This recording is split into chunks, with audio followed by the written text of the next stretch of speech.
Sebab itu saya nak menceritakan pada hari ini, semasa dalam perjalanan, setengah jam lebih kurang dalam perjalanan, mengingatkan kepada saya suatu hadis yang diriwayatkan oleh Abdullah ibni Umar radhiyallahu anhuma, iaitu anak kepada khalifah yang kedua, iaitu Umar bin Al-Khattab daripada Bani Adi, tuan-tuan.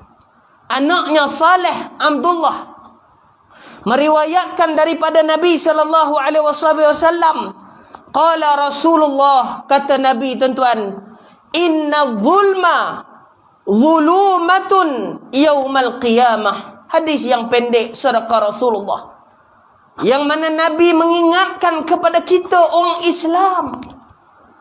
Bahkan Nabi juga mengingatkan kita kepada orang yang bukan Islam, bahawa suatu bencana, tuan-tuan, akan terjadi kepada diri kita yang menyebabkan kita tidak akan selamat. Tidak ada siapa yang mampu menyelamatkan kita. Hatta isteri yang sayang kita, hatta anak-anak yang setia kepada kita, hatta kawan-kawan yang berkorban pada kita juga tidak akan menyelamatkan kita pada hari itu dengan suatu perbuatan kita. Hari ini banyak, tuan-tuan, yang berlaku, sama ada di negara lain, di negara kita atau di negeri kita baru-baru ini, amat menyedihkan kita, tuan-tuan. Apa yang dikatakan oleh Nabi, yang mana Nabi mengatakan, inna zulma, sesungguhnya kezaliman itu adalah kegelapan pada hari kiamat. Sebab itu orang-orang yang bertindak zalim demi mencerahkan pendapatannya, mencerahkan masa depannya, memberi ruang kepada kerjayanya, dan menjamin kuasa dan kedudukannya, dia bertindak zalim kepada orang lain, hatta kepada diri dia sendiri. Ia merupakan kegelapan yang dahsyat di hari kiamat, yang menyebabkan dia tidak akan terlepas walau 1 inci pun daripada azab Allah Subhanahu wa taala, tuan-tuan. Sebab tu kita kena hati-hati dengan dunia ini, kerana umat akhir zaman akan berdepan dengan kezaliman yang maha dahsyat, tuan-tuan, daripada tangan-tangan manusia. Sebab itulah Allah Ta'ala kata di dalam Al-Quran, zahara fasadu fil barri wal bahri bima kasabat aydin nas. Sesungguhnya berlakunya bencana daripada darat sehinggalah ke laut, disebabkan daripada tangan-tangan manusia, tuan-tuan. Maka kita menyalahkan takdir, menyalahkan Allah Subhanahu wa taala, menyalahkan ketentuan Allah, menyebabkan berlakunya bencana. Namun bencana yang berlaku sebenarnya adalah berpunca daripada tangan-tangan manusia, sama ada tangan-tangan pemerintah ataupun tangan-tangan marhain yang menculas daripada tanggungjawab untuk menjamin keamanan pada muka bumi ini, tuan-tuan.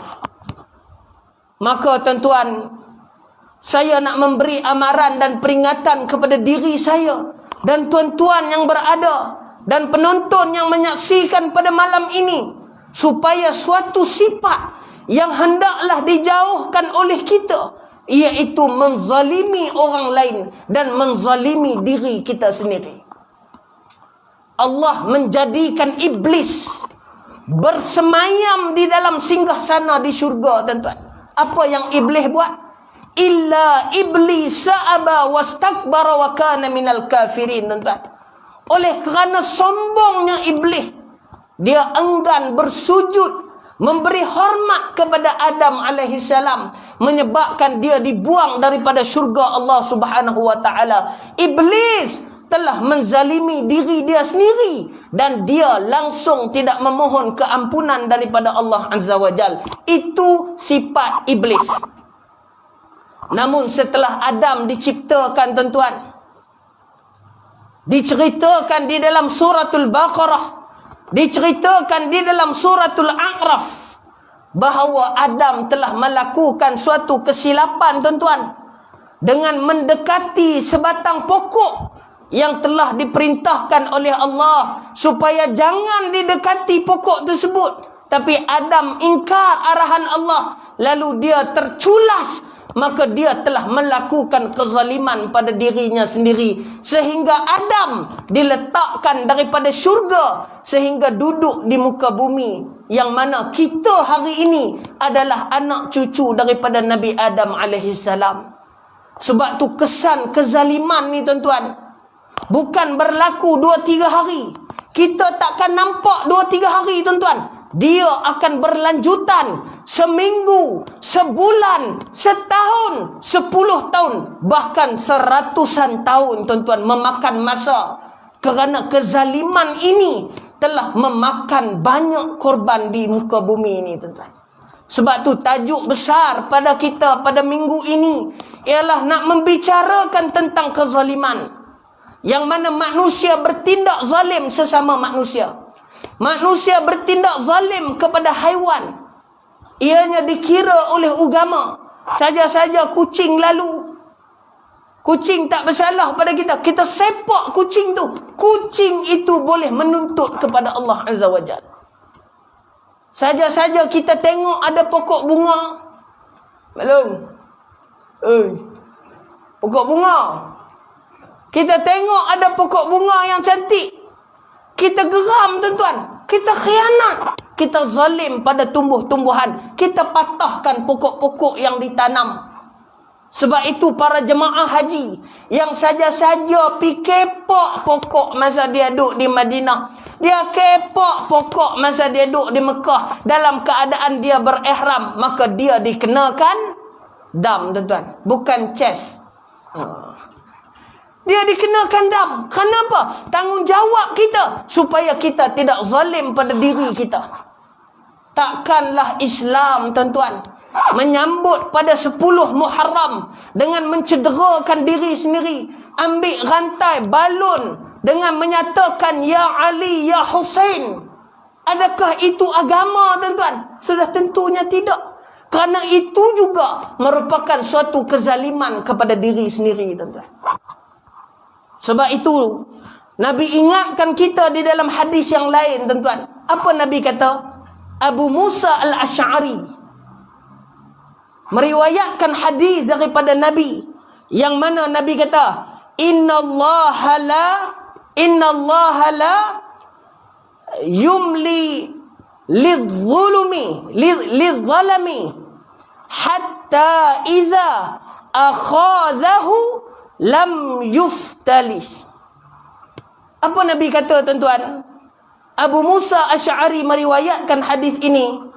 Kata Nabi, sesungguhnya Allah menangguhkan azab terhadap orang-orang yang zalim tuan-tuan. Sebab itu hari ni orang zalim, kita tengok dia tak jadi apa pun kat dia, tak kena apa pun kat dia, padahal kezaliman yang dia buat tu maha teruk, maha dahsyat tuan-tuan. Kita tengok orang Israel bantai orang Islam di Palestin. Kita tengok bagaimana Myanmar membantai orang Islam. Kita tengok bagaimana China membantai Uyghur. Kita tengok bagaimana di selatan Thai mereka membantai orang Islam di perkampungan tak baik. Akhirnya mereka hidup dengan aman damai. Di mana salahnya? Di situlah salahnya kezaliman. Di mana azabnya? Azabnya tidak akan pernah dihapuskan Allah, melainkan akan ditunaikan kepada orang yang berlaku zalim. Sebab itulah Allah kata, sesungguhnya Allah menangguhkan azab terhadap orang yang zalim, sehinggalah apabila Allah mengazabnya, ia tidak akan dapat melepaskan diri lagi tuan-tuan. Bila tidak kena, kita rasa tak kena pun, tak jadi apa pun. Tengok aku, tak ada apa pun kena kat aku buat zalim. Tunggu tuan-tuan. Sebab tu satu orang bekas polis, bekas anggota uniform tuan-tuan, datang dalam kuliah, berjumpa dengan ustaz. Doakan saya ustaz, minggu depan saya akan operation. Setelah saya bersara, Saya akan operasi kaki saya, pembedahan. Doktor akan buang tulang kaki saya, kerana tulang kaki saya telah reput. Apakah sebabnya? Ustaz, dulu masa saya kerja, saya telah tahan satu budak. Saya apabila bercakap dengan dia, saya sepak dan terajang dia.